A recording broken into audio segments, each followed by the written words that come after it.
Avez-vous déjà entendu parler des mystérieux dieux de l'ancienne Mésopotamie, les Anunnaki? Ces figures légendaires ont fasciné les historiens et alimenté certaines des théories les plus folles sur les origines humaines.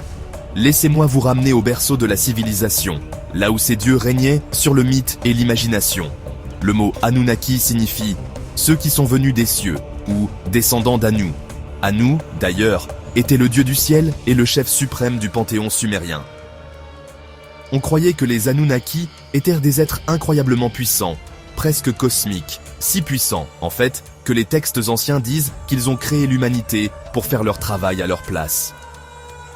Imaginez ça, l'invention originale pour gagner du temps, les humains. Mais les Anunnaki n'étaient pas de simples divinités paresseuses. Selon les mythes, ils ont établi l'ordre même de l'univers. Ils régnaient sur le destin des gens, des villes, des nations. Chaque Anunnaki avait son propre temple, son propre culte et ses propres symboles d'autorité. Si vous imaginez des dieux portant des couronnes à cornes et tenant des sceptres, vous êtes sur la bonne voie.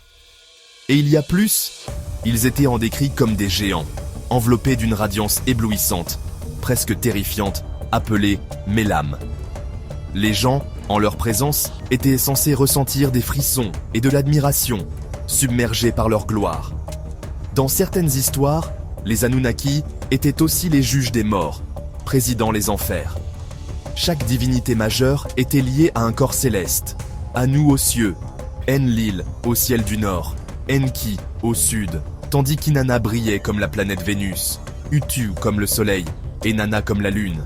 Les mythes leur attribuent d'avoir donné à l'humanité les fondations de la civilisation, l'agriculture, l'architecture, l'astronomie, même la médecine.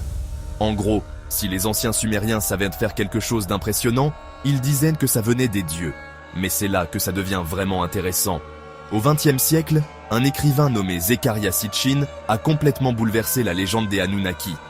Il a affirmé que ces dieux étaient en fait d'anciens astronautes, des extraterrestres d'une planète cachée appelée Nibiru. Selon sa théorie, les Anunnaki sont arrivés sur Terre il y a 450 000 ans, ont créé Homo sapiens par génie génétique et nous ont mis au travail pour extraire de l'or.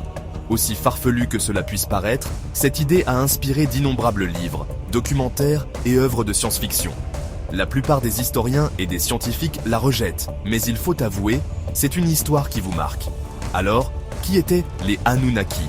Au fond, c'étaient les dieux de l'ancienne Mésopotamie, symbole de la puissance divine et de l'ordre cosmique.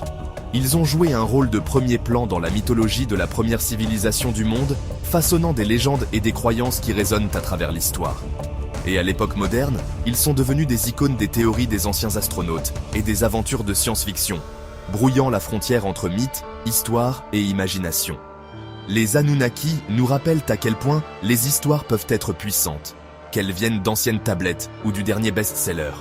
Et peut-être, juste peut-être, que c'est là leur plus grand héritage.